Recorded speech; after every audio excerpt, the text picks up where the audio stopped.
Bonsoir, merci beaucoup pour l'invitation à Céline Keller, à Catherine Lagrelle, à tous les gens autour de l'ACAPI et de l'Université populaire. Donc je suis ravi d'être là ce soir parmi vous. Ça va être du coup une séance en deux temps, c'est-à-dire en premier temps aujourd'hui, en deuxième temps la semaine prochaine. Je suis enseignant-chercheur donc en psychologie sociale et c'est une partie de cette discipline en tout cas que j'ai envie de partager avec vous ce soir et la semaine prochaine. Peut-être ce soir, ça va être une entrée en la matière euh, que je vais essayer de réaliser de la manière la plus compréhensible, en tout cas possible.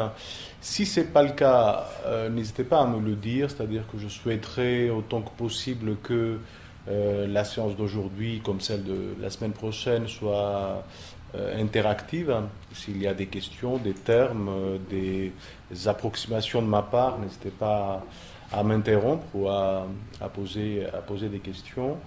Mais en tout cas, aujourd'hui, je vais essayer de vous présenter ce qu'on entend par représentation sociale dans notre travail, cette matière en tout cas conceptuelle et théorique, qui est assez en rapport avec la vie sociale réelle, qui nous permet, comme un quelconque outillage, d'analyser la manière dont les gens pensent en société et agissent en société.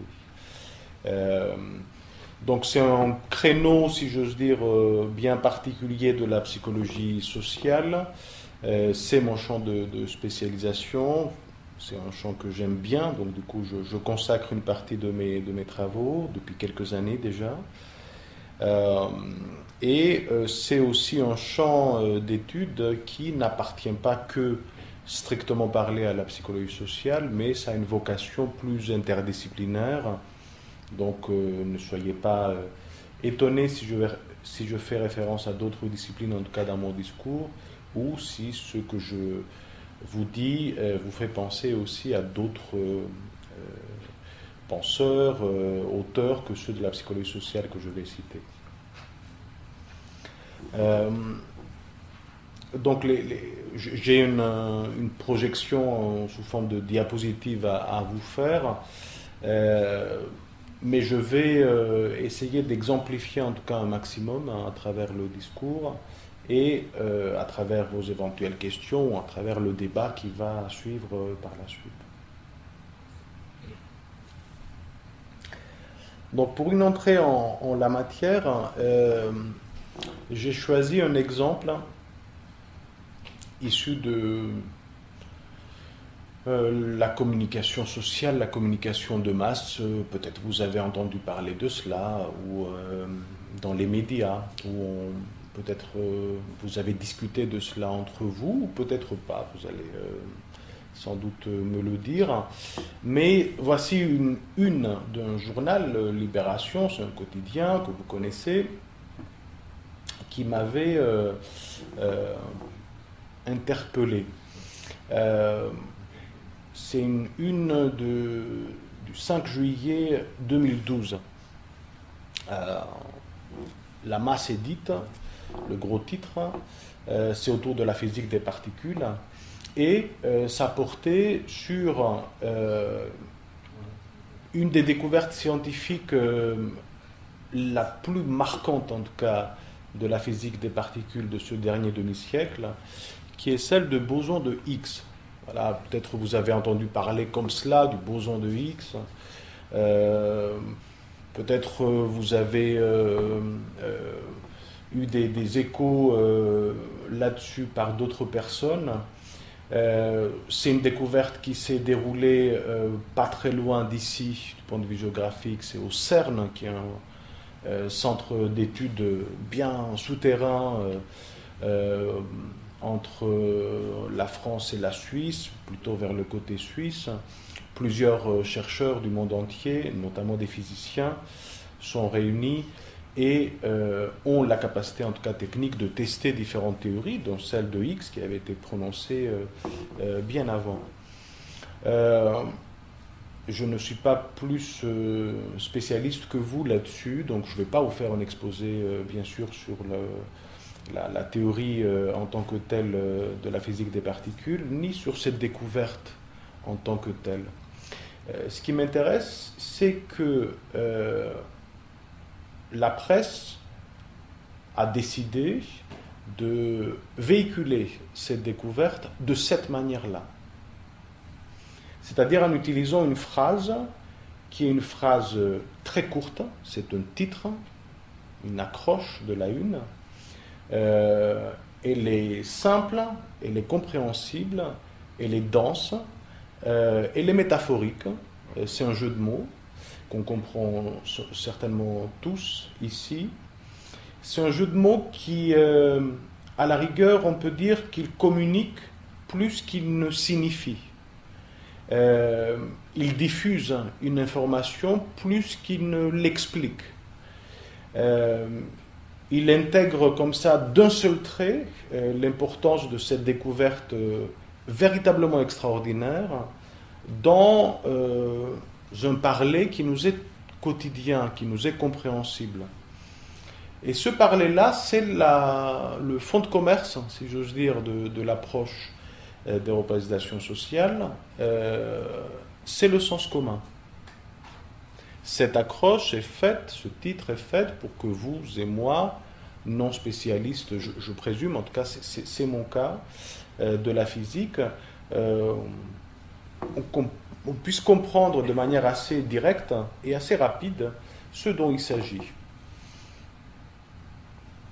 C'est vite dit une fois de plus. Est-ce que vous et moi, à partir de cette accroche, à partir de cette une, serons en mesure d'expliquer la mécanique de la brisure spontanée de symétrie du modèle standard, parce qu'il s'agit de ça dans le boson de Higgs?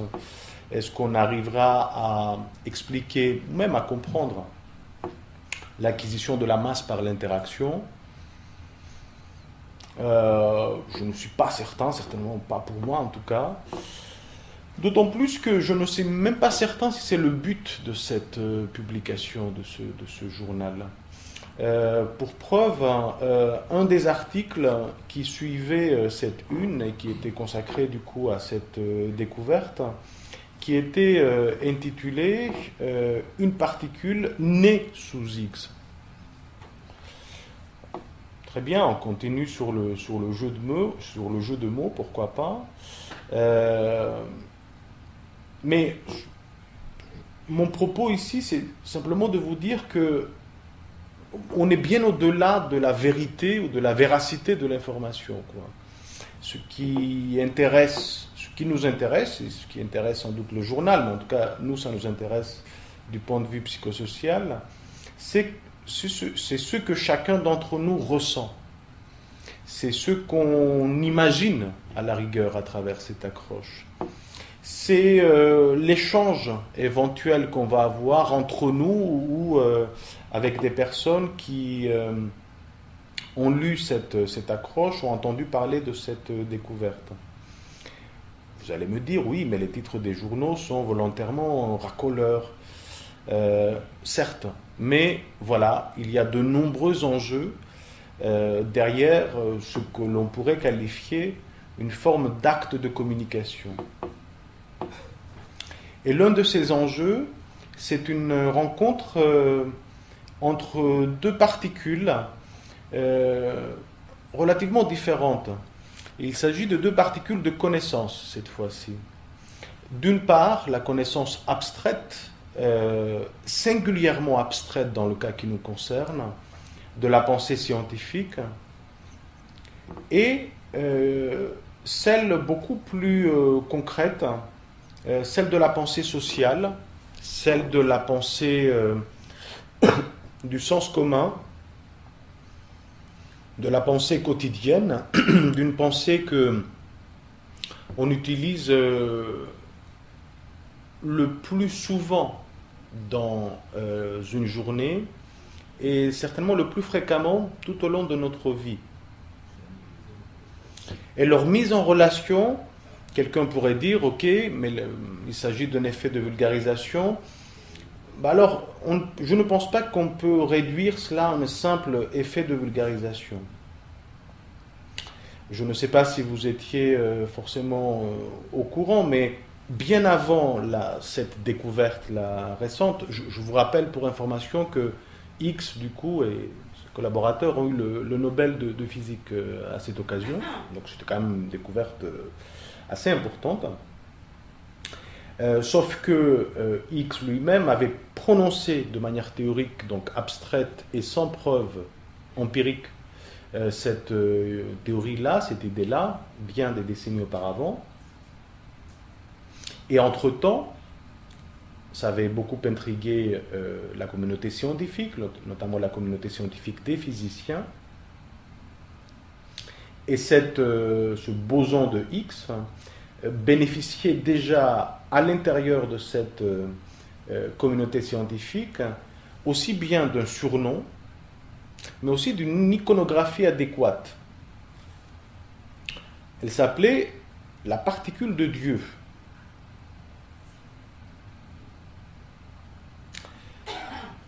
Et il me semble que là, on continue à approfondir cette métaphore, ce jeu de mots, cet effort de communication qui est fait. In fine, un effort que l'on pourrait qualifier de familiarisation qui est réalisé derrière, aussi bien par la communauté des scientifiques que par la communauté de journalistes, avec une nouveauté, qui est celle d'une découverte, qui est pour le moins étrange, étant donné son aspect abstrait et son aspect relativement incompréhensible pour nous, profanes et béotiens en physique. Donc la métaphore, là, pour le coup, sert de véhicule à une tentative de concrétisation à travers un appel à des notions, à des significations déjà existantes, la messe d'un côté, remplacée par la masse, la religion à travers Dieu. Et le but, c'est de pouvoir colorer cette nouveauté. Pourquoi ? Pour la rendre communicable d'abord, et ensuite pour la rendre relativement compréhensible. À vrai dire, l'effort, c'est de la rendre représentable, qu'on puisse, vous et moi, et la plupart des gens qui sont bien loin d'être des spécialistes de cette physique-là, de se la représenter, de la réaliser. Donc on est dans un effort de concrétisation qui est fait, de mise en représentation, et quelque part de mise en réalité. Donc cette rencontre entre ces deux particules-là de connaissance, d'une part la connaissance sociale, la connaissance du sens commun, la connaissance qu'on possède tous dans cette salle, et une connaissance scientifique que peu possèdent, sans doute, voire même personne dans cette salle, mais peut-être que je m'avance. Et une des zones de préoccupation de la psychologie sociale est singulièrement du champ scientifique des représentations sociales. On essaye d'étudier la manière dont on pense et on agit en société, dans une société, dans nos sociétés, qui sont gouvernées par ça, qui sont gouvernés par l'une des deux particules. En l'occurrence, la connaissance scientifique. La connaissance scientifique, depuis déjà des décennies, depuis au moins le XXe siècle, est devenue la seule connaissance vraie. La connaissance à laquelle il faut se référer pour pouvoir parler vrai. Par conséquent, il y a une autre forme de connaissance qui en pâtit de cet antagonisme-là. C'est celle du sens commun, ce qu'on appelle, nous, la connaissance courante.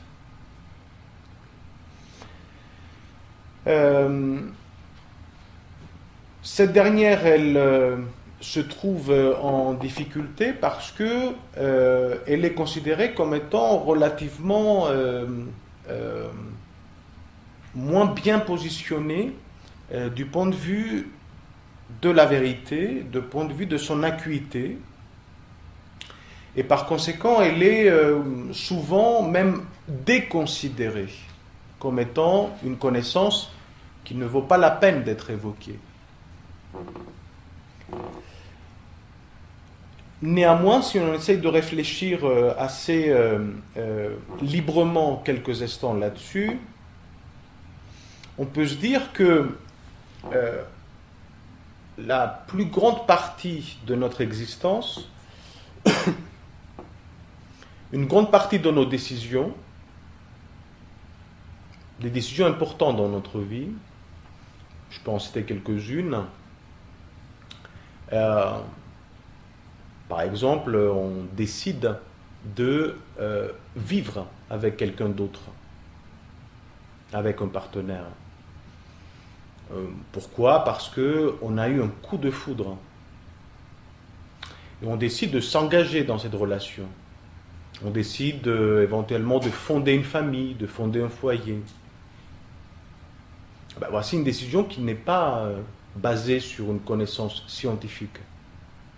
Pourtant, c'est une sacrée décision et nous forge, en tout cas dans la vie, et nous procure de plaisir, parfois même de déplaisir et des problèmes. Mais voici une décision qui n'est pas basée exclusivement, voire même très peu, sur cette fameuse connaissance scientifique. Ou alors sur une autre forme de science, certains diraient la science de l'amour. Est-ce la seule ? Prenons quelques autres exemples. J'en ai plein en magasin. L'écologie, l'économie, la santé, la parenté. L'écologie, on nous parle, et on parle beaucoup de la crise écologique, du réchauffement climatique, des tracas en tout cas que subit la planète. J'en suis certain que vous avez entendu parler de cela. Ça m'étonnerait que cela soit autrement, notamment ces dernières décennies. Vous et moi, on doit avoir nos propres idées sur la question, nos propres petites manières de faire. On est plus ou moins attentif chez nous à une certaine idée du recyclage. Peut-être certains d'entre vous ont des poubelles différentes chez eux. En tout cas, dans nos immeubles ou devant nos maisons, on a des poubelles différentes et on nous incite à trier, par exemple, nos déchets. On ne sait pas très bien ce que ces déchets deviennent, mais il faut les trier. Il paraît que c'est bon de le faire. Le réchauffement climatique, c'est une affaire qu'on nous ressort. J'aurais pu faire une collection de déclarations dans les médias. Il pleut, il neige, il y a des ouragans, des fortes températures, ou des températures très basses. Il n'a pas encore neigé, tiens, il neige. Enfin, tout ça, c'est expliqué avec un fond derrière d'une certaine théorie autour du climat. J'en suis certain qu'on partage ici un certain nombre d'idées autour des problèmes de réchauffement climatique. Sommes-nous des spécialistes du réchauffement climatique ? Bien sûr que non. Enfin, une fois de plus, je m'avance. Ça se trouve dans la salle, je vais avoir droit à un spécialiste imminent de la question, mais enfin, je prends mes risques. Rien de tout cela ne nous empêche, en tout cas, d'avoir notre propre petite idée. Dans mon domaine, on pourrait parler plutôt d'une petite théorie sur la question, qui nous amène à faire quoi ? Qui nous amène à agir, qui nous amène à, pour certains par exemple, à s'engager, à militer, à voter pour telle ou telle orientation politique ou associative qui prône une partie des idées auxquelles on croit. On croit pour nous, pour notre vie, on croit pour notre santé, on croit pour les générations à venir. Mais on n'est pas des spécialistes. Et sachez, si la question vous intéresse, qu'y compris parmi les spécialistes de la question, il y a de très fortes divergences sur l'explication du réchauffement climatique. Ce qui nous rend la tâche à nous, béotiens, encore plus compliquée. On ne sait pas très bien sur quel pied danser. Prenons le cas de l'économie. On nous rabâche depuis déjà un petit moment et dans certaines conditions, voire même dans certains pays, on vit une crise économique assez grave, assez complexe, extrêmement visible, pour laquelle, j'en suis certain une fois de plus, que vous et moi, on a notre petite idée. Cette petite idée se dévoile dans nos discussions, dans nos échanges. Elle se dévoile dans les choix qu'on va faire, par exemple des conférences qu'on va suivre, mais aussi des journaux qu'on va lire, des journaux télévisés qu'on va regarder, des dépenses qu'on va faire, des achats ou des investissements qu'on risque de faire, de nos économies, de la manière dont on va éduquer nos enfants, nos proches, par rapport à cet ensemble qui est là, qui est autour de nous, qui parfois est en nous, qui nous permet de raisonner, mais aussi d'agir, d'échanger avec nos proches, d'interagir. Une petite note plus personnelle, du coup, vous savez que un des sujets, en tout cas du moment dans les JT, depuis déjà quelques années, ça revient un peu ces dernières semaines, c'est tout le sort, par exemple, économique de la zone euro, notamment avec des pays qui ont des problèmes de dette extrêmement importants, comme celui de la Grèce. Et on a, j'en suis certain, on entend différentes paroles et on a, j'en suis certain, une certaine idée sur la question. Alors je ne sais pas laquelle peut être celle-là, mais elle varie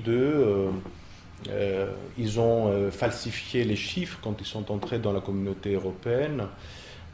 Chaque Français qui paye ses impôts a donné déjà 700 euros à la Grèce via des prêts et des emprunts.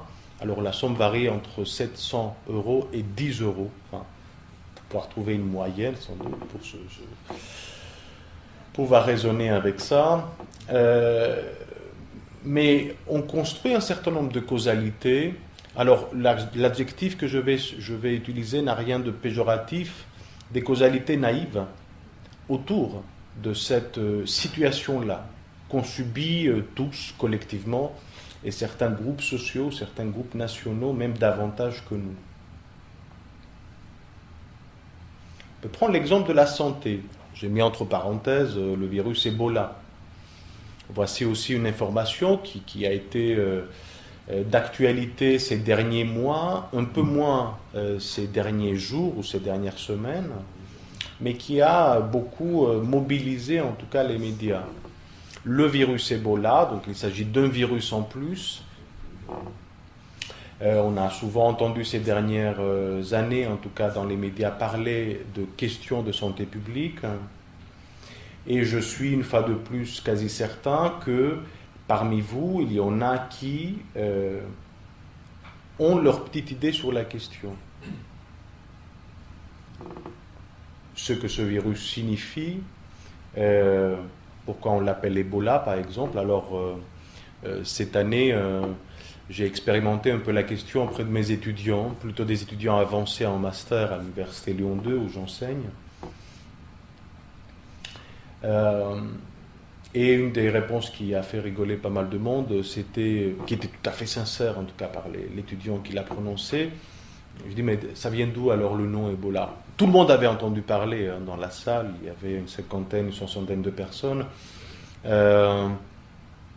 Ok, mais enfin, d'où ça vient ce nom?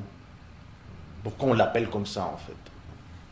Ah ben parce que c'était Monsieur Ebola qui l'a découvert.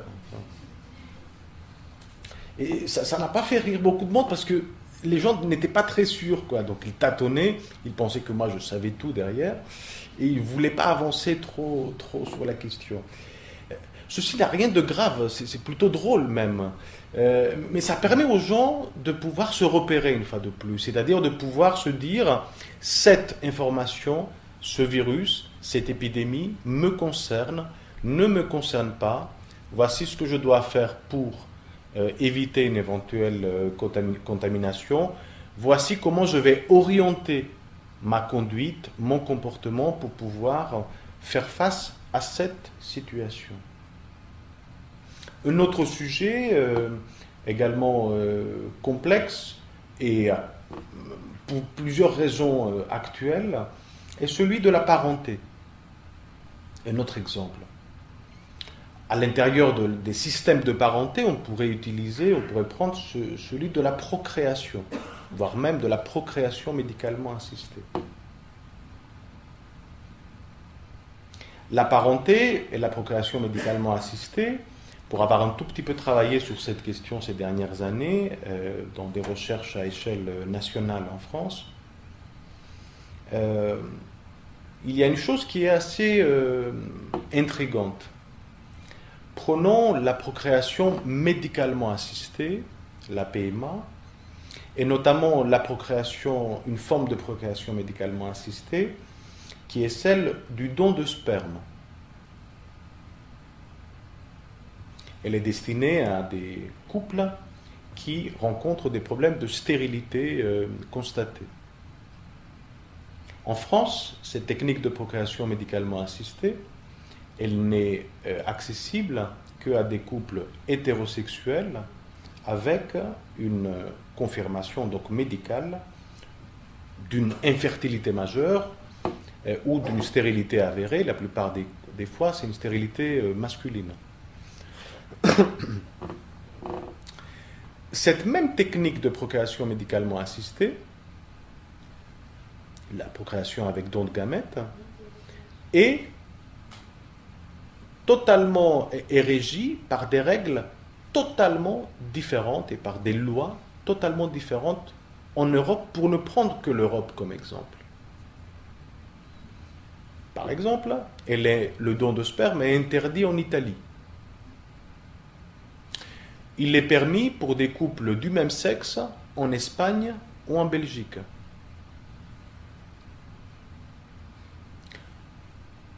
En France, ce don, si singulier, le don de gamètes, est anonyme. Le donneur et le couple receveur ne se connaissent pas, ne se connaîtront jamais.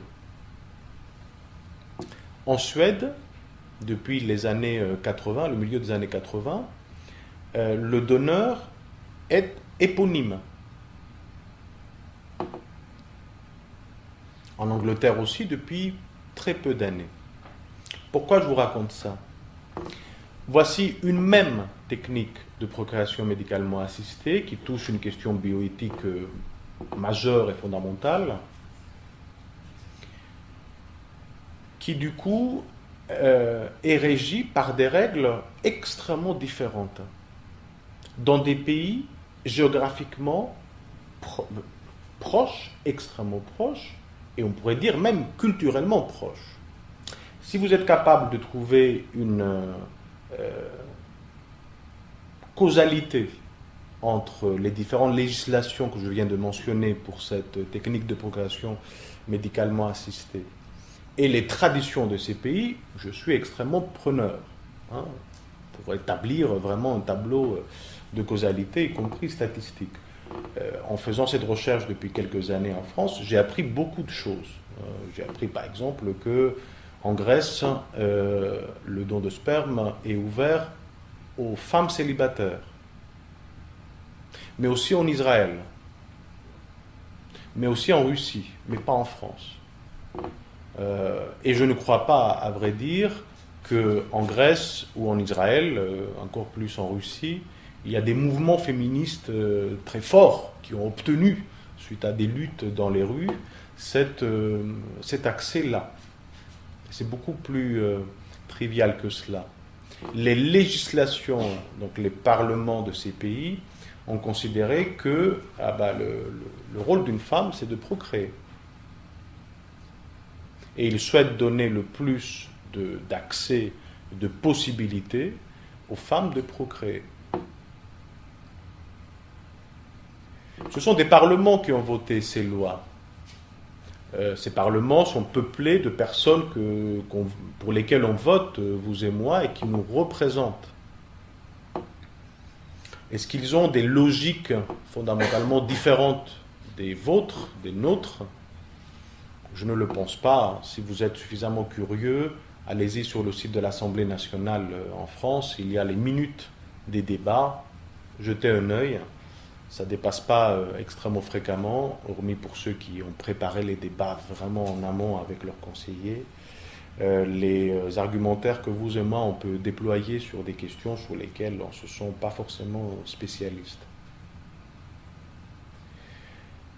L'exemple de la procréation, vous vous souvenez, vous le savez, a également suscité énormément de débats dans les rues en France, ces 2 dernières années, à l'occasion de la loi sur le mariage pour tous. Voici un exemple de confrontation, en tout cas d'idées. Ces confrontations, vous vous rappelez, il y en avait qui étaient contre le mariage pour tous, d'autres qui étaient pour le mariage pour tous, certains qui étaient pour l'ouverture de la PMA, par exemple, à tous, de l'adoption pour les couples homosexuels, qui avait le chiffon rouge aussi de la GPA, de la gestation pour autrui. Est-ce que tout cela, est-ce que ces avis, est-ce que ces argumentaires, est-ce que ces opinions étaient basés sur des connaissances, pour revenir à mon propos, scientifiques?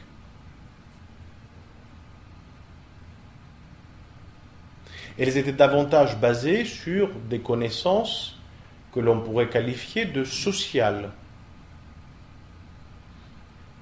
sur des théories que les uns et les autres soutenaient, et vraiment je ne porte absolument aucun jugement sur ces théories-là, des théories que certains partisans même de tel ou tel propos qualifiaient eux-mêmes d'anthropologiques.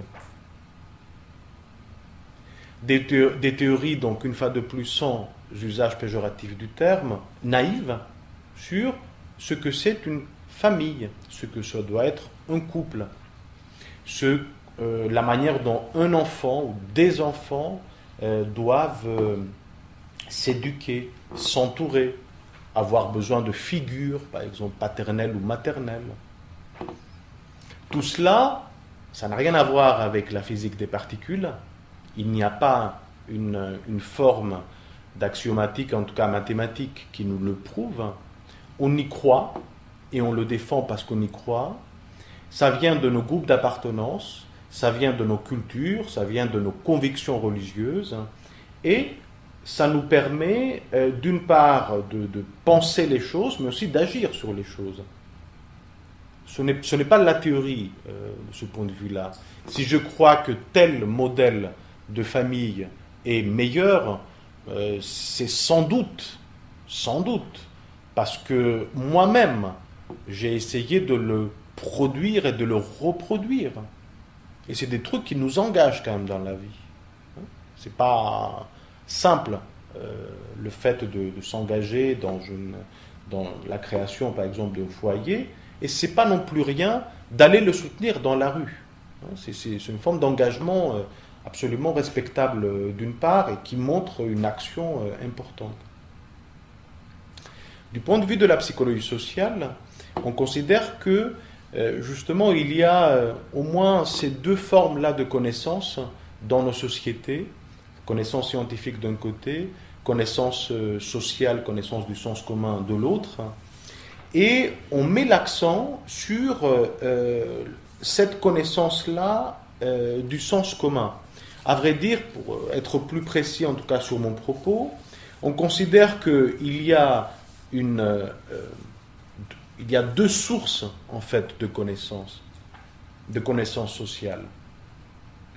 Une source de connaissance sociale qui fait que vous et moi, lorsqu'on se connaît et lorsqu'on se croise dans la rue, on va sans doute se serrer la main, se dire bonjour ou s'embrasser selon le mode de connaissance, le degré de connaissance que nous avons. Ça, on le sait. On pense le savoir. Il n'y a pas besoin de quelqu'un, en tout cas, qui va nous le dicter ou d'une explication, en tout cas, écrite. Une deuxième source de connaissance sociale est celle qui intervient lorsque nous prétendons, par exemple, connaître le boson de Higgs ou la formule de la théorie de la relativité.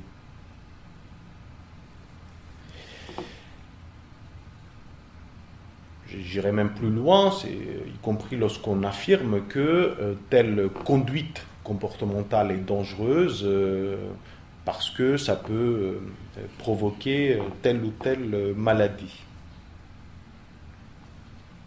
Il y a donc des connaissances sur lesquelles il y a besoin de strictement aucune administration de la preuve. Personne ne nous a forcément montré une théorie nous expliquant pourquoi il faut qu'on se serre la main. On le sait. Ces connaissances-là que nous partageons avec les autres, c'est pour ça que c'est la raison pour laquelle elles marchent, parce que l'autre aussi va tendre la main, sont basées sur un élément qui est un ciment absolument primordial, fondamental. C'est celui de la confiance. On fait confiance aux autres, au fait que les autres vont déployer les mêmes actions, les mêmes comportements que le nôtre. En même temps, c'est cette confiance-là qui définit la limite de la chose. Comme je vous le disais tout à l'heure, selon notre degré de connaissance, on peut ne pas se serrer la main ou s'embrasser, selon les régions en France, avec un nombre différent, en tout cas, d'actes. Donc, cette confiance-là est une confiance absolument essentielle, c'est un lien absolument essentiel qui nous permet de pouvoir échanger et interagir avec les autres. Cette connaissance sociale, pour la plupart des gens, en tout cas dans le passé, il y a quelques partisans encore aujourd'hui, était déconsidérée. C'est-à-dire on croyait que cette forme-là de connaissance, à la rigueur, n'avait pas beaucoup d'importance. Ce qui a de l'importance, c'est les choses en dur, c'est l'administration de la preuve, c'est la science, notamment dans nos sociétés occidentales. Si on s'intéresse à la connaissance sociale, de notre côté, en psychologie sociale, c'est parce qu'on considère que précisément tout le monde a droit au chapitre. C'est-à-dire que nos sociétés sont composées pas uniquement de spécialistes, mais de gens comme vous et moi qui, sans être spécialistes, pensent d'une part et d'autre part agissent sur leur réalité.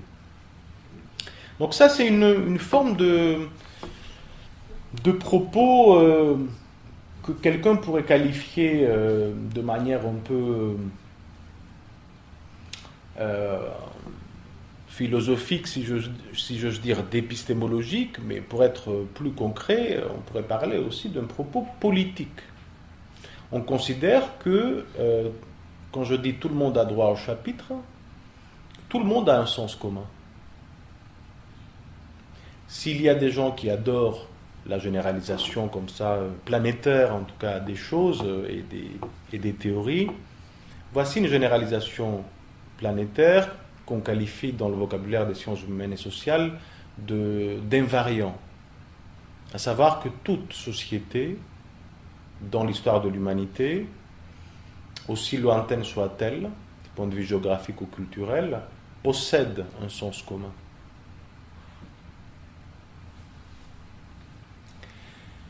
Et ce sens commun fait qu'on considère que nos sociétés sont des sociétés agissantes, des sociétés pensantes. et non pas des sociétés qui subissent uniquement, comme certains directeurs parfois de chaînes télévisuelles veulent le faire penser.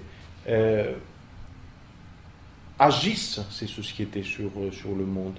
On n'est pas des simples spectateurs de publicité, par exemple. Et ça, les publicitaires le savent. Je peux y revenir là-dessus.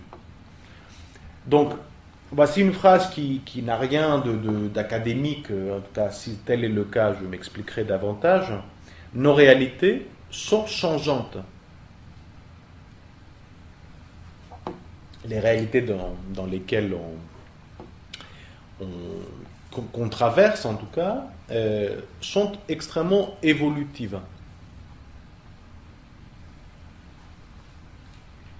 Du point de vue technologique, du point de vue éthique, du point de vue économique.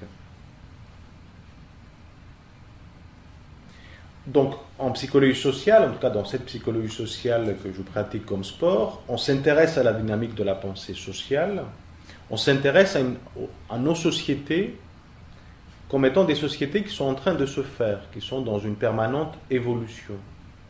Donc c'est un point de vue important, si je ne l'ai pas suffisamment clarifié, vous me le dites, parce que précisément, dans nos recherches, par exemple, on donne la parole à cette forme-là de connaissance et, par conséquent, à tout le monde, considérant que, selon nos groupes d'appartenance et selon nos sphères de spécialisation, on est tous concernés davantage même par cette connaissance courante que par la connaissance scientifique. Si vous n'êtes pas suffisamment persuadé, ce que je n'exclus guère, je vais vous donner un exemple. Peut-être l'extrait est un peu long, mais je peux l'expliquer. Après, peut-être l'avoir une fois de plus, une fois lu. Marvin Minsky, c'est l'auteur en tout cas de la citation, c'est un des pères de l'intelligence artificielle. C'est un ouvrage qui est américain, c'est un ouvrage qui a été traduit en français, La société de l'esprit. Alors il écrit la chose suivante, je le lis. Pour être considéré comme un expert, il faut posséder de nombreuses connaissances dans un petit nombre de domaines. À l'opposé, le bon sens d'une personne ordinaire demande un nombre de types différents de connaissances beaucoup plus élevés, ce qui nécessite des systèmes de gestion plus compliqués. Pour chaque nouveau domaine, notre novice devrait apprendre un nouveau type de représentation et de nouvelles aptitudes à utiliser. Ça serait comme d'apprendre une multitude de langues différentes, ayant chacune sa grammaire, son lexique et ses idiomes. Je traduis ici, il y a des choses à l'intérieur un peu compliquées. Vous et moi, dans cette salle, on a une activité qu'on avait convenue. J'utilise un certain nombre de dispositifs techniques et technologiques, la vidéoprojection, mon ordinateur, il y a un enregistreur audio numérique, il y a un microphone, bien sûr.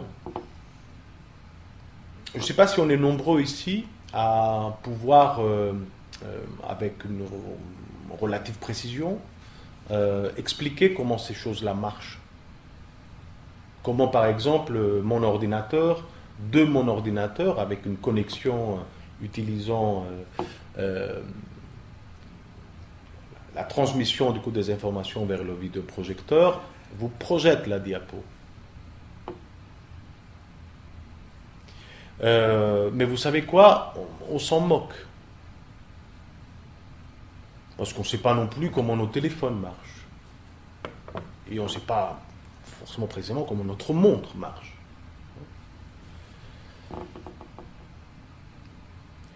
En revanche, rien, très peu de choses, mais plutôt rien ou quasiment rien, ne nous empêche, vous et moi, d'utiliser ce dispositif-là technologique. D'utiliser quotidiennement nos téléphones.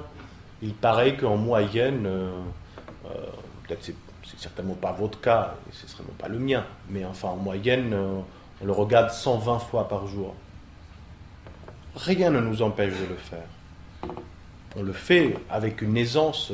Regardez, j'observe les étudiants, ils sont d'une génération tactile différente de la mienne, et sans doute de la vôtre, la rapidité avec laquelle ils font ça. Donc, on se moque de savoir comment ces choses-là marchent, ça ne nous empêche pas de les utiliser. Ça ne nous empêche pas de prendre l'ascenseur quand on rentre chez nous, si on habite à un étage élevé. On ne sait pas pour autant comment cet ascenseur-là exactement fonctionne. On lui fait confiance. Mais disons que notre ordinateur tombe en panne à un virus. Les choses sont un peu plus compliquées. On va appeler un spécialiste. On va faire appel à un spécialiste. Ou on va amener notre ordinateur vers un spécialiste. Et ce spécialiste saura résoudre le problème. En revanche, le spécialiste ne saura pas réparer notre micro-ondes, ce même spécialiste, notre montre quand elle tombe en panne, et il ne saura pas faire plein d'autres choses. Si on compare l'échelle d'activité, l'échelle d'action que nous sommes capables de réaliser sans être spécialiste, avec le nombre d'actions que le spécialiste peut déployer dans un tout petit domaine qui est le sien, la capacité que nous avons, nous, profanes, béotiens, est extrêmement plus élevée. On parle plusieurs langues, on est polyglotte de ce point de vue-là, tandis que notre cher spécialiste connaît extrêmement bien la langue de l'ordinateur, mais que cette langue-là. Donc ça, c'est une métaphore utilisée aussi par Marvin Minsky pour dire que certes on est novice par rapport à tout ce dispositif-là technique, et on pourrait multiplier les exemples, je ne vous fatigue pas avec ça ce soir, mais on sait les utiliser, on sait les utiliser de manière pratique dans la vie de tous les jours, on sait surfer sur cette capacité-là, et ça nous rend du coup polyvalents dans la vie de tous les jours. Et ça, c'est une propriété, une qualité qui est d'une richesse infinie. Pour cela, on utilise l'habitude, on utilise parfois les autres pour qu'ils nous montrent. On se débrouille, en tout cas, pour le faire. Et cette forme-là de capacité de polyvalence se base précisément sur une forme d'évidence qu'on partage, et cette évidence-là est assez importante, mais aussi sur une forme d'expérience qu'on fait et qu'on partage. Le sens commun, il n'y a pas beaucoup de définitions dans la littérature, sans doute parce qu'il est trop évident.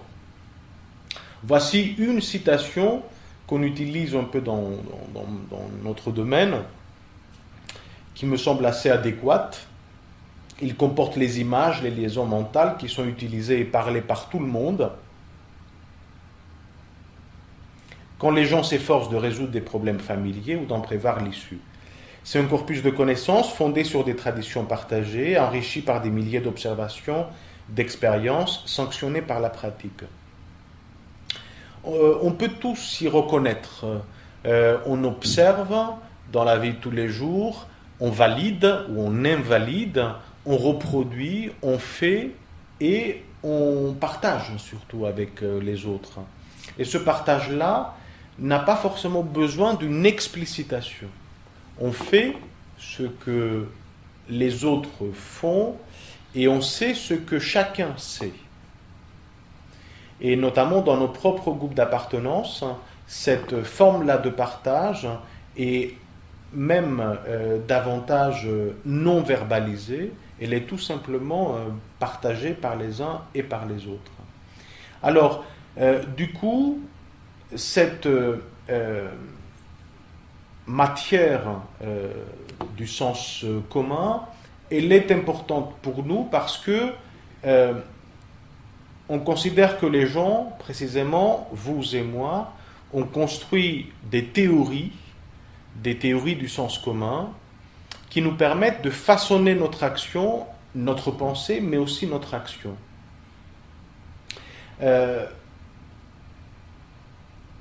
Et ceci répond aussi à un besoin élémentaire. Alors il est une fois de plus si élémentaire qu'on ne le réalise pas. Je vais essayer de l'expliquer. J'ai essayé d'expliquer la différence entre un spécialiste et un non-spécialiste. Je vais essayer d'expliquer un autre paradoxe. Ce paradoxe-là, le voici. Dans nos sociétés, la quantité de connaissances et de réalités auxquelles nous avons indirectement accès dépasse très largement la quantité, qui elle diminue sans cesse, des connaissances et des réalités directes.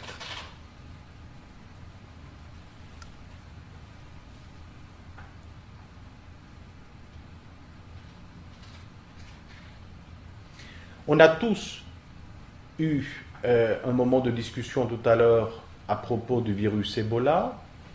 On ne l'a jamais vu nous-mêmes. On n'a sans doute pas vu des personnes qui portaient ce virus.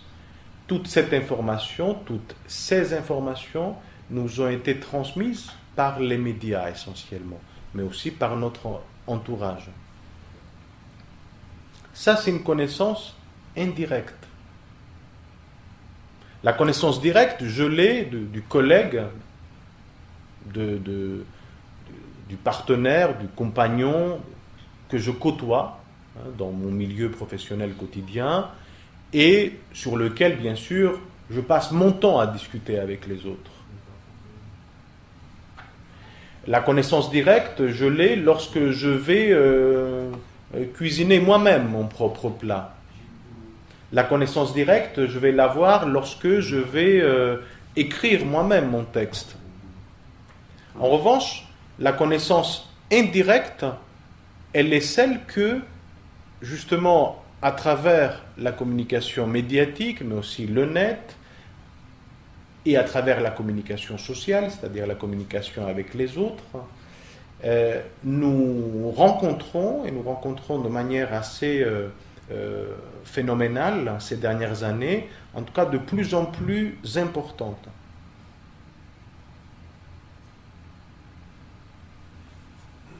Ceci a une autre conséquence, encore plus subjective, encore plus directe sur nous-mêmes. Elle a une importance du point de vue également identitaire. Alors, du point de vue identitaire, dans le simple langage de la psychologie, on sait que l'identité subjective est davantage forgée par les autres, par le regard des autres, que par nous-mêmes, sauf si on passe beaucoup de temps devant un miroir, et encore. C'est-à-dire que finalement, y compris pour nous-mêmes, ce qui nous est le plus cher, n'est-ce pas, le plus unique, le plus singulier au monde, c'est-à-dire notre propre petit ego, on construit l'image de soi à travers les autres, à travers la connaissance finalement que les autres nous apportent. Donc, in fine, d'une part, nous interprétons des événements sociaux, mais aussi naturels, que nous ne voyons pas nous-mêmes directement, on le voit à travers les médias,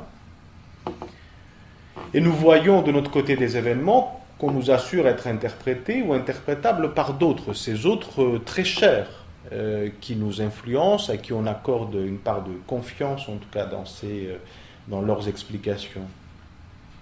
Alors, ce paradoxe-là est un paradoxe fondamental, notamment dans nos sociétés techniques, technocratiques, totalement prises par la communication de masse, par la communication sociale, par le net aussi. Et ça a une conséquence importante sur nos manières de penser, d'être et d'agir, que nous, du point de vue de la psychologie sociale et des représentations sociales, nous essayons d'analyser. C'est-à-dire, nous fabriquons un certain nombre de théories pratiques qui sont là pour nous permettre d'expliquer ce qui se passe. On les mobilise, non pas tout le temps, ça serait extrêmement fatigant d'ailleurs, on les mobilise surtout lorsque nous avons affaire à une nouveauté. Cette nouveauté, j'ai donné quelques exemples, c'est la nouveauté qui n'est pas forcément toute nouvelle. L'exemple des débats en France autour du mariage pour tous, les réactions n'étaient pas nouvelles, que les gens considèrent qu'une famille, pour la fondation d'une famille, il faut un homme et une femme, ceci n'a rien de fondamentalement nouveau. Néanmoins, il y avait une nouveauté qui était cette proposition de loi, cette loi qui est devenue effective par la suite, cette nouvelle donc, situation qu'il fallait interpréter, agir et essayer, pour ceux en tout cas qui le souhaitaient, la critiquer ou voire même la combattre. Donc, on essaye de faire face à la nouveauté et si possible de pallier à une étrangeté lorsque celle-ci nous arrive. L'exemple le plus fréquent et le plus quotidien, je pense sans trop me tromper qu'on l'a tous vécu ici, subjectivement, c'est l'exemple de la visite médicale. D'accord ? On a un petit pépin de santé, enfin, prenons plutôt cet exemple, et on va consulter un médecin. Il y a un décor dans cette interaction, il y a une mise en scène, similaire à une mise en scène comme celle de ce soir.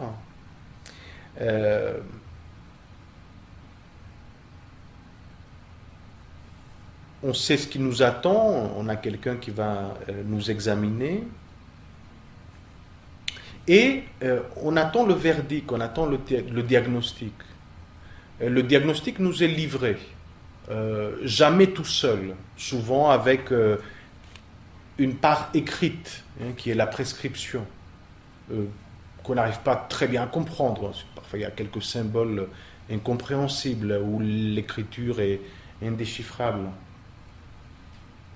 Mais en tout cas, lors de l'interaction, on essaye de comprendre ce dont nous souffrons. Et le médecin arrive, la plupart des fois, plus ou moins efficacement, à mettre quelques mots dessus. Alors, lorsque c'est des titres de maladies, ça nous arrange bien, parce que là on pense comprendre. Et surtout, ça nous arrange parce qu'on peut l'expliquer en sortant du cabinet médical à nos proches qui peut-être s'inquiètent. Cette opération-là, cette situation-là, est une situation justement de traduction perpétuelle, de traduction que nous on appelle une traduction de représentation, c'est-à-dire je m'attends à quelque chose, déjà j'arrive avec une certaine idée en tête de ce dont je souffre. Voire même j'ai fait ma propre enquête, souvent sur le net, des enquêtes extrêmement dangereuses, et j'arrive avec ma petite idée. Le médecin m'en donne la sienne, c'est son diagnostic. J'essaie de comprendre ce qu'il me dit. On n'a pas beaucoup de temps, ça coûte en plus cher au médecin. Je sors avec le diagnostic, avec une feuille de prescription de médicaments. Et je suis du coup content parce que je pense avoir compris. Est-ce que le médecin a transmis exactement tout ce qu'il voulait nous dire ? Dans le cadre de cette courte interaction, pas sûr. Est-ce qu'on a tout compris? Pas sûr. Est-ce qu'on a tout bien retraduit à nos proches? Ça n'est pas certain. Est-ce qu'on a entendu exactement la même chanson de la part du pharmacien? Pas sûr non plus. On est dans une approximation, mais avec laquelle, à la rigueur, on est en bonne relation. Personne ne sait exactement, mais enfin, tout le monde trouve son compte, quoi. Le pharmacien, il nous vend le générique approprié lorsqu'il est en bonne forme, nous, on prend le médicament, on se dit, on se soigne, et le médecin, bien sûr, a réalisé l'acte médical. Donc, ce genre-là de situation convoque des représentations sociales. Lesquelles? Plusieurs à la fois, pas une seule. J'aurais pu parler là du corps ou de la santé, et sans doute je ne suis pas le seul, en tout cas il y a de nombreuses recherches qui l'ont montré, notre rapport à la santé et également un rapport à la société. On considère que quelque part ce qui nous arrive n'est pas forcément le fruit du hasard ou le simple fruit d'une action strictement individuelle.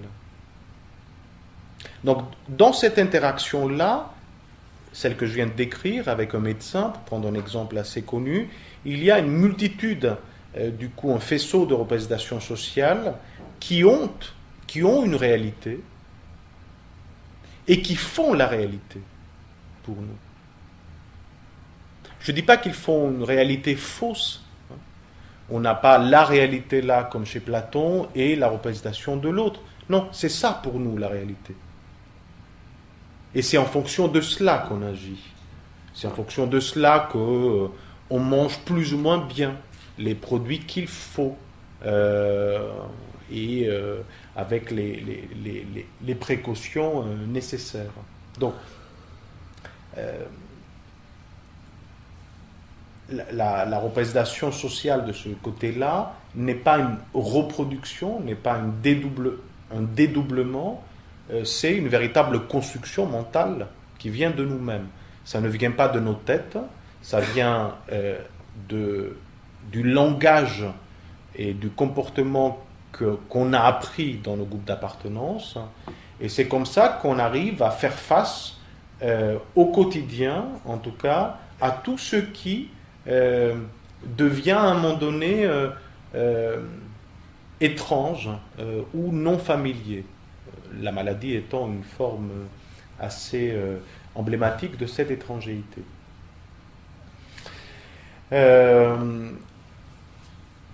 Il faudra que je m'arrête pour vous donner la parole, tout en ayant la conviction, en tout cas, que je n'ai pas suffisamment bien utilisé mon temps pour être suffisamment clair.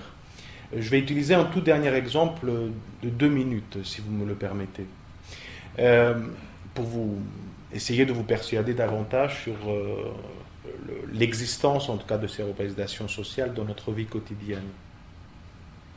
Prendre un exemple aussi assez concret et assez pratique, c'est celui de l'argent.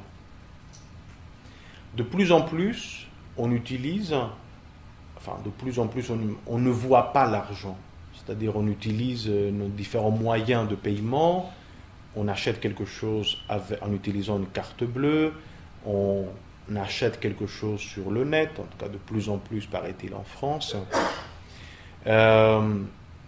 Nos employeurs versent nos salaires et on les voit apparaître sur un compte bancaire, sur un relevé bancaire,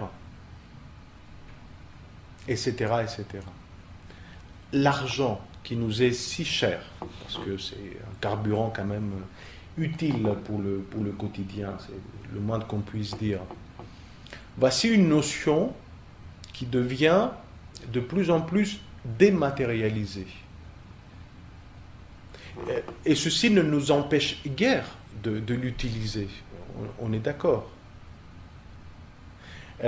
Dans ces cas de figure-là, il est extrêmement intéressant, et des recherches en psychologie sociale l'ont également étudié, de questionner des enfants de l'âge de 5 à 7 ans devant un distributeur de banque.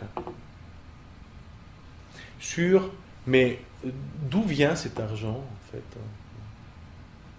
Qui est derrière le distributeur qui te donne l'argent?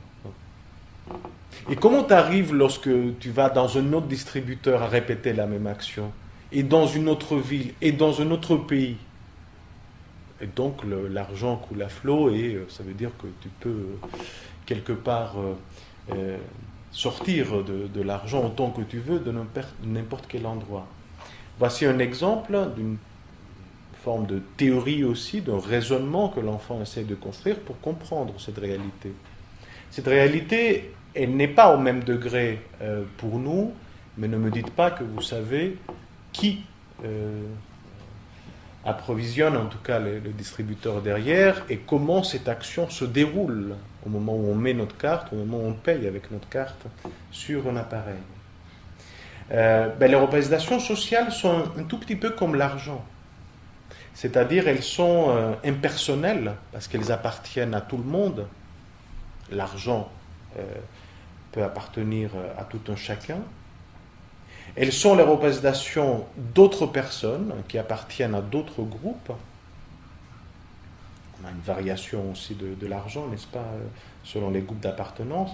Et en même temps, elles sont une représentation très personnelle, très affective, qui est la mienne, qui est la nôtre, qui appartient au moi. On a un rapport assez particulier et assez singulier chacun avec l'argent. Avec notre argent, notre gagne-pain, notre salaire. Je vais donc m'arrêter là, voilà, en ayant la conviction, croyez-moi, que je n'ai pas été complet dans mon exposé. Je vais essayer de me rattraper peut-être la semaine prochaine, mais peut-être que je vais déjà commencer à me rattraper à travers le débat, vos questions. Je vous remercie de votre attention.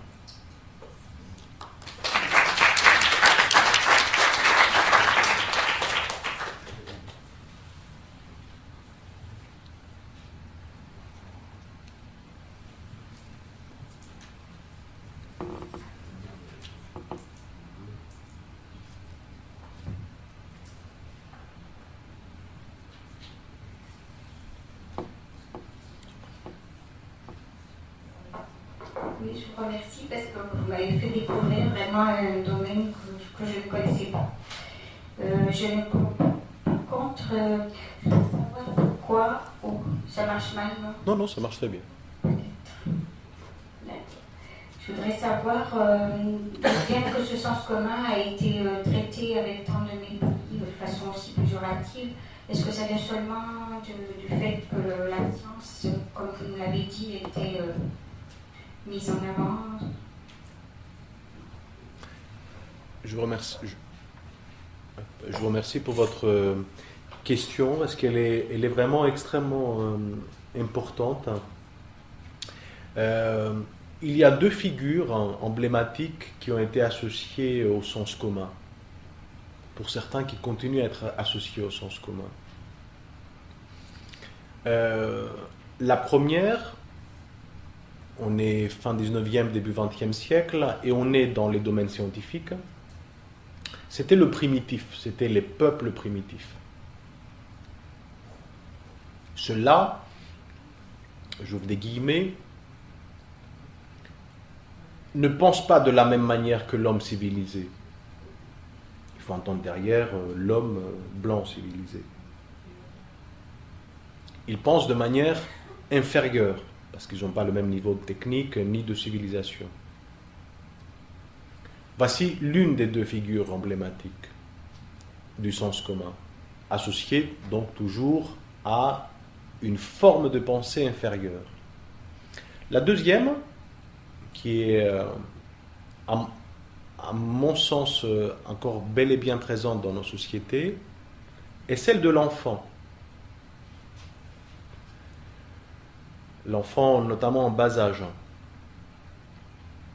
Je vous invite, si ceci ne vous active pas des images, des souvenirs, à observer la manière dont certains adultes se comportent avec les enfants. Considérant qu'un enfant, lorsqu'il commet par exemple un acte erroné, ça n'est pas grave parce que de toute manière il ne comprend pas. Des adultes qui vont baisser drastiquement, là pour le coup, leur niveau de langage à un point tel que entre adultes ça paraît absolument grotesque pour parler à des enfants.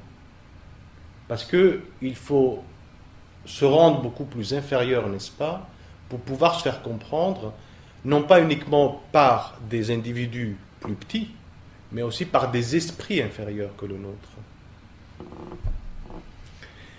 Pour la première figure emblématique, il y a un auteur, notamment un auteur, Lucien Lévy-Bruhl, qui a réussi au début du XXe siècle, c'était un sociologue, à casser cette image-là et à parler de la chose suivante, qui à l'époque était considérée comme étant, entre guillemets, révolutionnaire. C'est pas parce qu'ils ne pensent pas comme nous qu'ils pensent de manière inférieure. Ils pensent de manière différente. Et cette différence-là, elle n'est pas à mettre dans une échelle hiérarchique.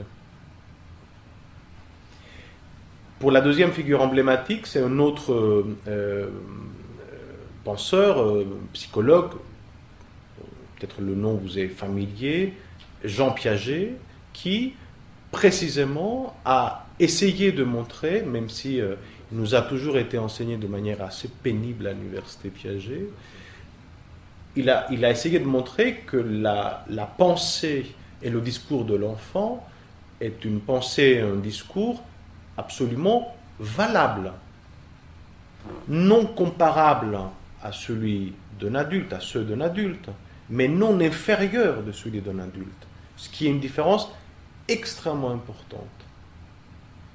Donc le sens commun a eu cette connotation, si j'ose dire, d'une forme de connaissance inférieure à quelle autre, à celle de la connaissance scientifique. Il y a un film, peut-être qu'il est encore dans les salles, je suis sûr qu'il est encore dans les salles actuellement, qui est je pense que le titre a été sorti dans les salles françaises en anglais, The Imitation Game, le jeu de l'imitation. C'est le film qui raconte dans les années, juste après, pendant et après la Seconde Guerre mondiale, comment Alan Turing, qui était un mathématicien brillant britannique, a réussi avec l'aide d'un collectif, à casser le code de la machine Enigma, qui s'appelait Enigma, que les Allemands nazis avaient construit pour faire passer les messages aux différentes, pour communiquer donc, aux différentes forces armées pour attaquer pendant la Seconde Guerre mondiale. Pouvoir faire cette opération-là, c'est-à-dire trouver le mode de codification de cette machine, était un enjeu absolument monumental pour pouvoir gagner la guerre pour les Alliés. Et c'est lui qui l'a réalisé. Ce film raconte cette histoire-là. Turing, en même temps, était homosexuel dans une société britannique de l'époque lors de laquelle l'homosexualité était bannie, interdite.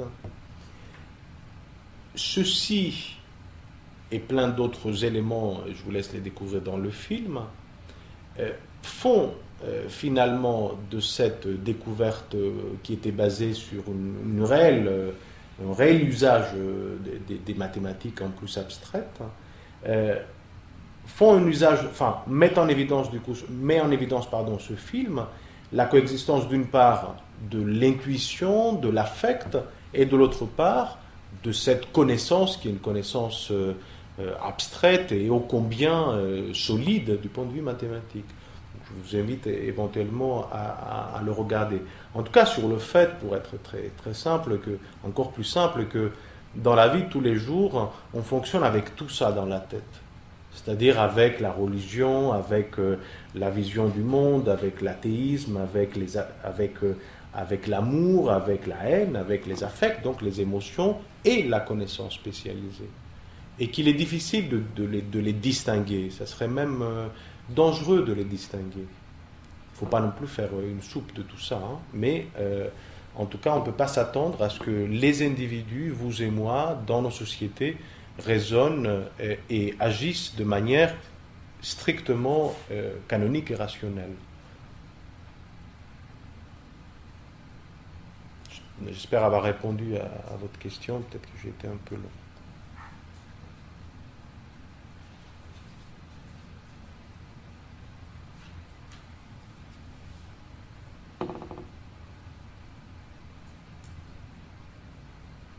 vous en prie. Par rapport aux médias,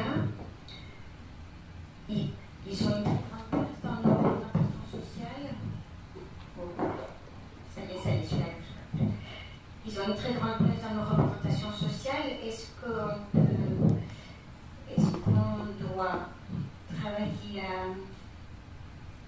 à limiter leur pouvoir ou à souhaiter que par exemple, ils nous donnent un vaisseau de pensée plus large ou de savoir plus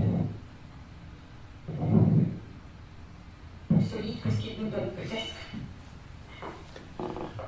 Très bonne question également. En tant que citoyen, je pense qu'on a intérêt à multiplier les sources d'information. En plus, on a la capacité de le faire, avec le net, y compris avec la télé à la rigueur. Les médias sont des formidables vecteurs de représentation sociale. Parfois, ils reproduisent à leur manière, à leur sauce, ce qui se passe, ce que les journalistes, en tout cas, croient entendre, capter dans la société. Je dis bien parfois, mais pas toujours. Il y a beaucoup d'erreurs, beaucoup d'approximations, de plus en plus même, grâce au net, paradoxalement. Beaucoup de rapidité, beaucoup de copier-coller, beaucoup effectivement d'informations, hélas erronées. Donc ce qu'on a, nous, intérêt à faire, pour se tenir informé et pour pouvoir finalement recueillir les ingrédients qui nous permettent d'agir, de raisonner, de se considérer comme étant tout simplement bien informé, c'est la multiplication des sources, en fait. Voilà. Ça a un certain coût pour nous. Un coût cognitif, là pour le coup, et parfois un coût temporel, quoi, parce qu'il faut qu'on passe un peu plus de temps pour non pas qu'il faille tout vérifier, parce que tout ne nous intéresse pas non plus. Mais enfin, sur des questions qui nous semblent primordiales, qui nous touchent, là ça serait intéressant de le faire.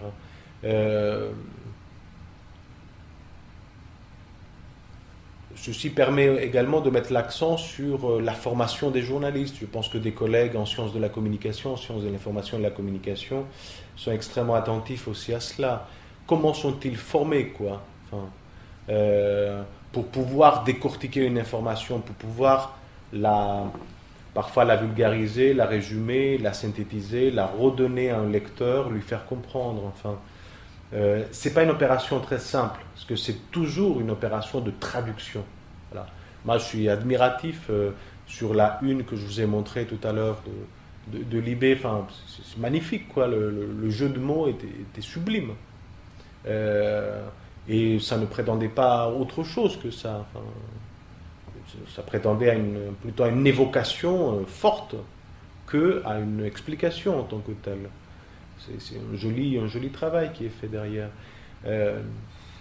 Néanmoins, dans la vie de tous les jours et sur des questions politiques, éthiques, sociales qui nous intéressent, il me semble qu'on a intérêt à faire ça, quoi, à multiplier les sources d'information.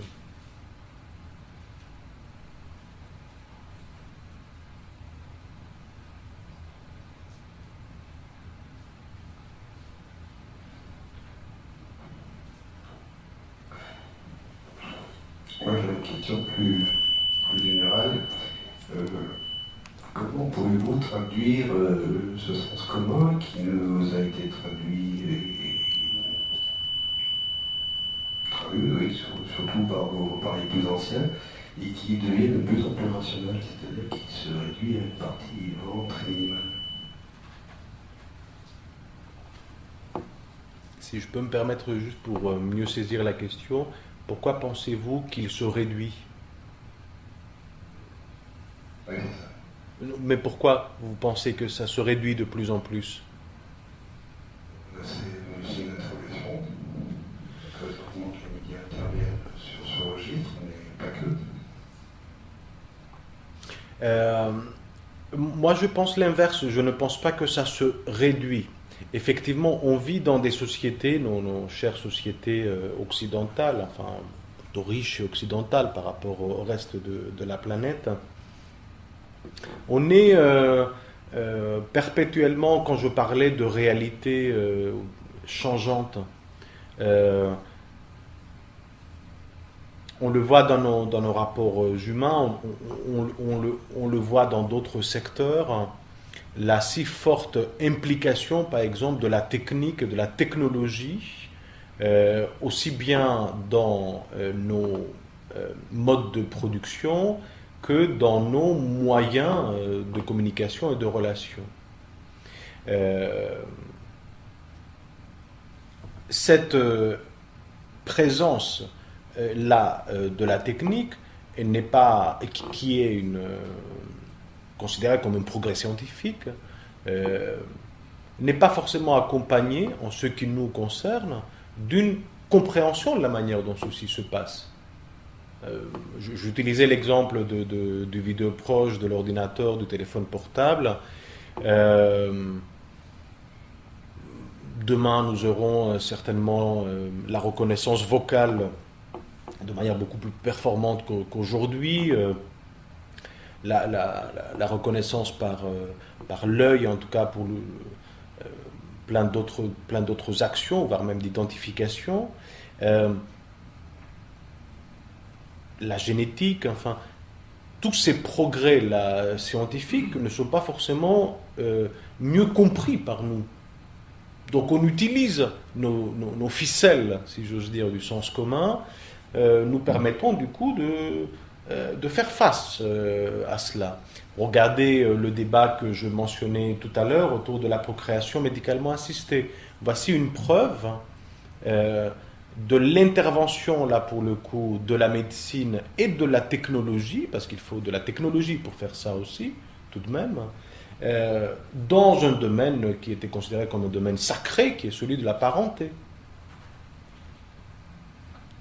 Lorsque vous discutez avec des anthropologues, ils vous disent, ma foi, il n'y a pas beaucoup de choses qui ont changé, quoi. Dans les observations qu'ils ont pu faire dans des sociétés diverses, extrêmement diverses du point de vue culturel et géographique, le constat est toujours le même, que cela soit avec ou sans aide technologique, à savoir que il faut plus d'un homme et d'une femme pour faire un enfant.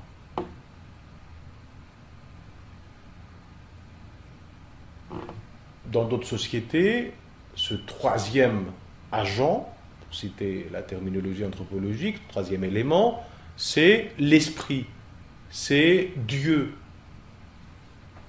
Dans d'autres sociétés, certainement plus comme la nôtre, c'est l'aide technique et technologique. Mais enfin, le schéma de pensée n'est pas fondamentalement différent. Et je ne pense pas, c'est un autre exemple que j'ai cité là au début de mon exposé sur le coup de foudre.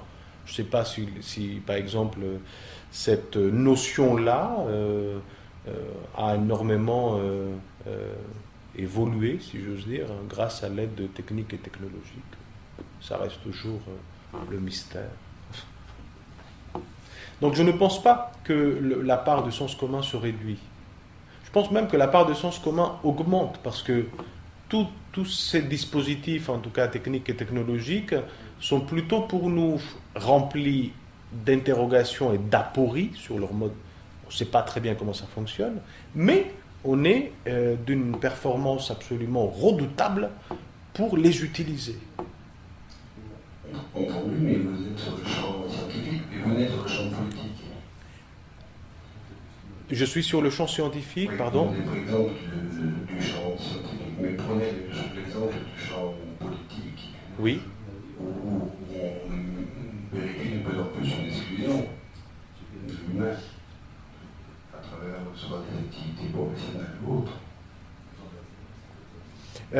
Oui, mais l'un des enjeux aussi pour les politiques, c'est de pouvoir avoir le sentiment de traduire leur action à travers des moyens de communication aussi, en des idées simples et compréhensibles. Donc, un des enjeux pour eux, c'est aussi d'être quelque part en phase avec, je dirais, une bonne partie de sens commun. Il paraît que ça leur permet d'être plus proches des gens. Vous entendez, on va entendre un peu plus souvent là, parce que ça va être les élections départementales, donc plus locales. Moi, ça m'amuse beaucoup lorsque j'entends parler les hommes et les femmes politiques. Je les entends parler du terrain. Moi, je suis un élu de terrain. Et donc, je vais au marché et je rencontre les gens. Comme s'il y avait un besoin d'utiliser l'exemple de l'achat, par exemple, de fruits et légumes, quoi, le week-end, pour être proche des gens. Je suis même capable de manger des fruits et légumes comme mes électeurs. Mais ça, c'est un exemple un peu anecdotique, mais pourtant réel, pour montrer comment ils essayent de se mettre quelque part à la peau de tout un chacun.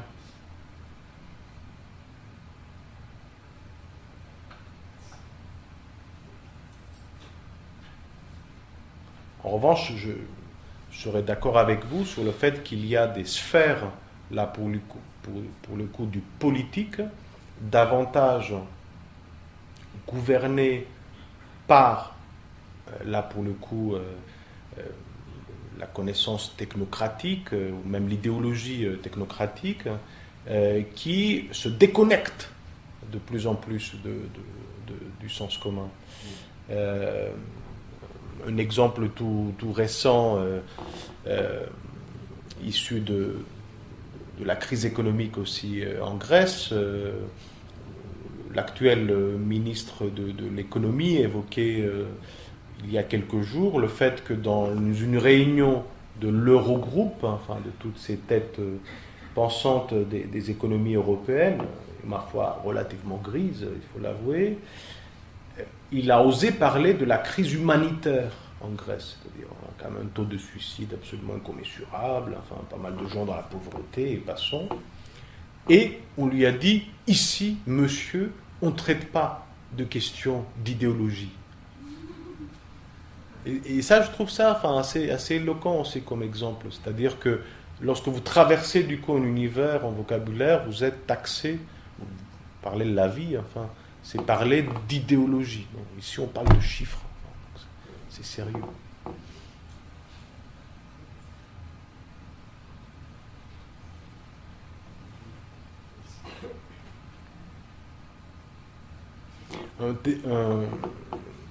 Une autre chose que je souhaiterais rajouter aussi à part, j'ai utilisé l'exemple de l'ordinateur en vous disant, lorsque notre ordinateur est en panne, il a un virus, enfin ça arrive quand même assez fréquemment, pas sur les Macintosh, bien sûr, sur les PC.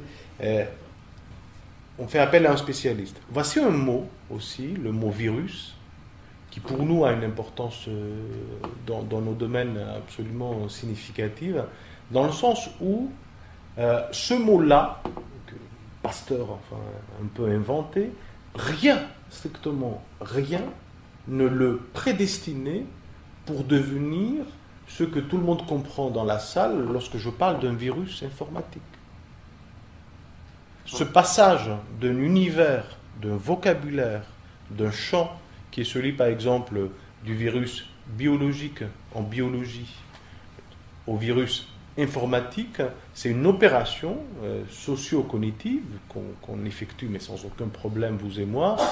Et je mets aussi dans le coup les enfants, ils sont extrêmement habitués à ce vocabulaire-là, sans gêne aucune, et en faisant une transposition d'un univers vers un autre. Lors de cette transposition-là, tout n'est pas pris. Il y a certains éléments qui sont mis de côté. Par exemple, on ne va pas donner un médicament, si j'ose dire, mais on va utiliser un logiciel de nettoyage, par exemple, de virus. On ne va pas appeler les urgences, mais on va appeler un informaticien. On ne va pas penser à une contamination de l'ordinateur au toucher. Hein. Lorsqu'on le touche, on ne va pas avoir un virus. Mais lorsqu'on envoie un message avec un fichier attaché infecté, la contagion est là. Même si on est totalement infoutu de se dire comment, à travers un fichier attaché que j'envoie à quelqu'un, je transmets le virus. Et ça, c'est des exemples pour nous extrêmement parlants, enfin, pour démontrer comment on partage une évidence qui n'est pas aussi évidente que cela. Je vous répète, rien, strictement rien ne prédestinait ce mot à signifier ce qu'il signifie pour nous du point de vue de l'ordinateur. Et il continue bel et bien à vivre sa vie, le virus, dans les deux domaines.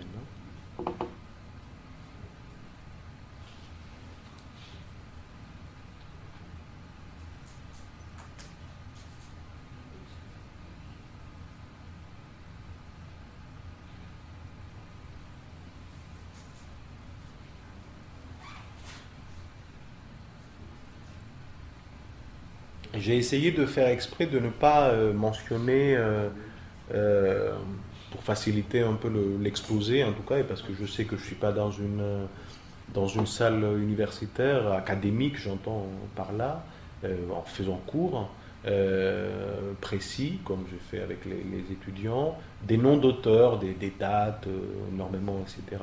Tout ça, bien sûr, il y a une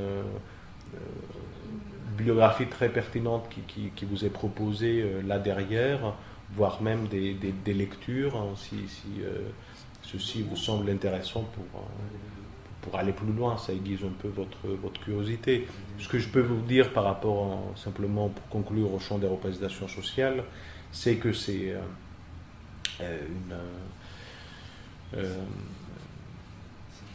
une théorie qui mobilise des communautés internationales, en tout cas de chercheurs, aussi bien en Europe qu'en Asie, en Amérique latine énormément, et qu'il y a de très nombreuses recherches qui se font sur des objets assez divers. Donc on va parler d'identité, et notamment nationale la semaine prochaine, mais aussi sur la santé, les biotechnologies, la bioéthique,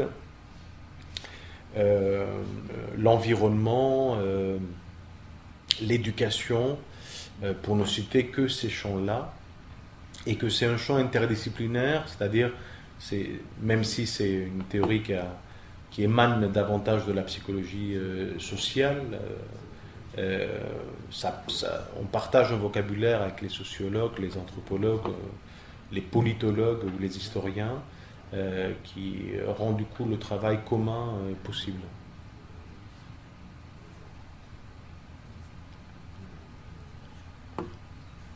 Vous m'avez donné comme timing là, je pense, pour m'arrêter.